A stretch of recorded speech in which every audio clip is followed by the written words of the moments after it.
So it was late 2022, I set myself a goal. That goal, basically, was to win a gold medal with an American porter with a recipe that I created. Well, in early 2024, I hit that goal. So I brewed a batch of an American porter that I entered into 2 competitions. Both times, I won medals. In one competition, I won a bronze medal. And then, in another competition, I won a gold medal. So in this video, I want to look back at what my process was for creating the recipe, evolving, evaluating, and then look over what the final recipe turned out to be, and then we'll see how the beer turned out, how I think it turned out. Are there any changes that I might want to make for a future batch? Well, my name is Brent, and this is Cascades Homebrew.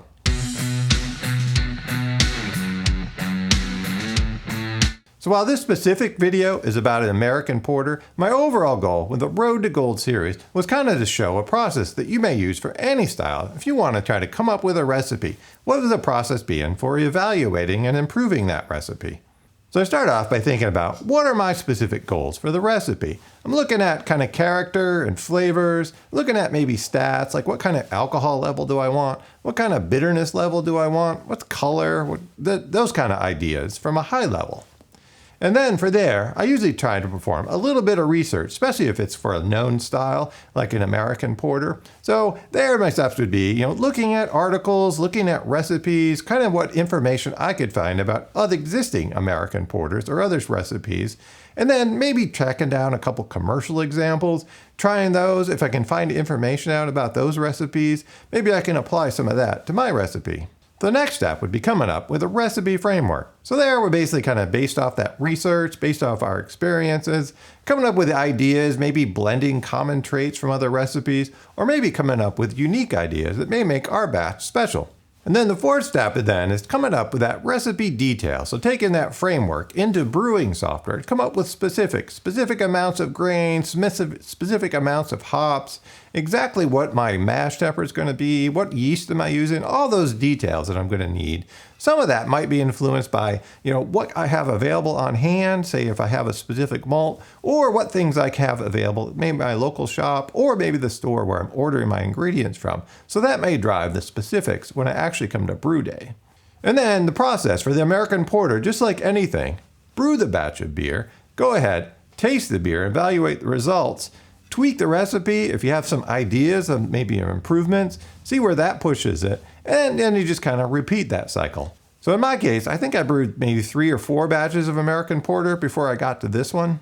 So all that talk has got me thirsty. Here's what the American porter looks like. I'm going to talk a little bit more about it, but I wanted to get some shots outside while it's still light out. It's in the fall, kind of growing a beard for the fall. I don't know, see how it turns out. So looking back at the video, so the first video I put out on the Road to Gold for the American porter, I kind of talked about the ideas that I wanted in my recipe. What were some of the specific goals that I want? These may not be what you would want in American porter. So in my case, I set up some of the goals there. Was one, I wanted to kind of focus on American ingredients. You could use English ingredients in an American porter. There's no problem there. But I guess for me, the idea is American ingredients kind of kept in line with the American porter idea. So in this case, we're using, American grains, using some American hops, probably using an American yeast, like a Chico, California ale yeast. And another goal for my American porter was just kind of a medium level of a roast character. I wanted more roast character than what you might think in a brown ale, but I didn't want maybe some of that kind of roasty, acrid character that you might get in a stout. Although there's a fine line between what's a stout and a porter. Another one of my goals was just kind of that American level of the ABV and then kind of the bitterness. So we're looking at a ABV probably around 6% with IBUs around 40 with a little bit of hop character in the final beer.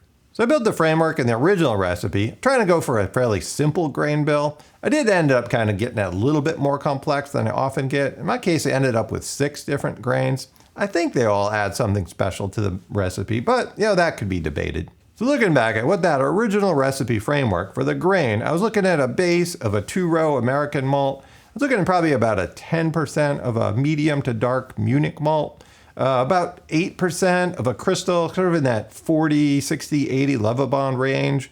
Looking for a little bit of chocolate malt, and it's kind of 4 to 6%, and then some black malt, a small amount, 2 to 4%. That would be my initial framework. So that was what I followed for the first batch. I made a couple tweaks along the way, where I ended up with this one, Again, about the same amount of projected for the 2-row Munich. I went with a little bit of a darker end of the crystal 80. I took out the black malt. In my one evaluation, I thought it was maybe just a little bit too much accurate, so I thought removing the black malt would be a good way for that. I had about the same amount of that chocolate malt that's called for, and then I substituted, instead of the black malt, I had a little bit of a pale chocolate malt, and then a little bit of a chocolate wheat. My general idea there, keep the dark color, remove a little bit of that acrid, and also add maybe a little bit of some chocolate, maybe coffee notes into the batch. As far as the hop framework, I stuck pretty close. Original idea was bittering it with maybe a Columbus or a Warrior, flavor with Willamette and Cascade. So the recipe I brewed ended up bittering it with Warrior at the start of the boil for 25 IBUs, and then I used Willamette as a flavoring hop at 10 minutes. I could have used Cascade. In one of my iterations, I think went a little overboard with the late Willamette additions. Some of the judges, I think they were confused. They kind of thought there was like a estery yeast character, but there wasn't hop aroma. But I think what they were just getting was a little too much Willamette character. So I toned that down to a pretty reasonable amount for this recipe. The yeast, as I said, I was going for an American ale. In this case, I used US-05 dry yeast. I think it's a great yeast. I know some people like the liquids better, but I've had good luck with the dry US-05. And then as far as the stats I was looking for, I laid out about a 1060 original gravity, 1014 final gravity, give me that 6% ABV, 40 IBUs, 30 SRM.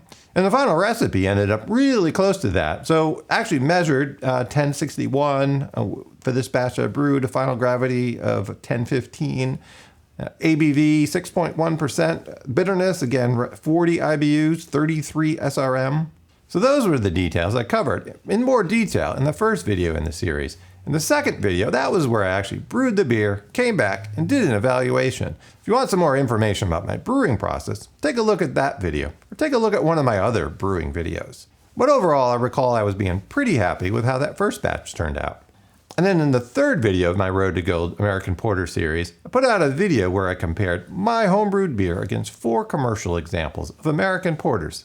So if you haven't done something like this yourself, I highly suggest it. You know, I just find sometimes when you're drinking a beer in isolation, sometimes it's maybe a little bit hard to pick out specific characters or describe them. But if you're tasting beers comparing side by side, it's a lot easier to go, well, this one's a little more sweet, this one's a little bit more bitter. You could kind of be like, oh, I really like kind of the chocolate notes in that beer. So it gives me a great way to kind of evaluate my beer versus other beer and kind of pick out those characters where I want to be. So what I recall there was my homebrew and one of the commercial beers that kind of had this a bit of an ashy taste to it. And there was 2 other beers that really were nice and smooth, and those are the ones that I really liked. I remember the other one being really kind of dark fruity, and I didn't really care for that character. So that was the motivations for some of the grain bill changes I talked about earlier. You know, pulling out the black patent malt and using some other dark grains instead to kind of give a smooth bitterness, say boost maybe some chocolate, maybe some coffee character. And then taking a look at some of those competition results. So I mentioned, I put this batch into 2 different competitions. They were right around the same time. And I won a medal with both times. So the first competition was the 2024 Extravaganza. So I got an overall score of a 30.5, and I won the bronze medal in that one. That's kind of a low score to win a medal, 30, but based on feedback from other people that had beers in that competition, they were often quite a bit lower. So you could think as 35, maybe even a 40 score in another competition. But what did the judges in that competition have to say? Some of the comments they mentioned floral, earthy hops, low malt intensity and aroma, chocolate and coffee dominate, one judge said. Balance slightly on the sweet side.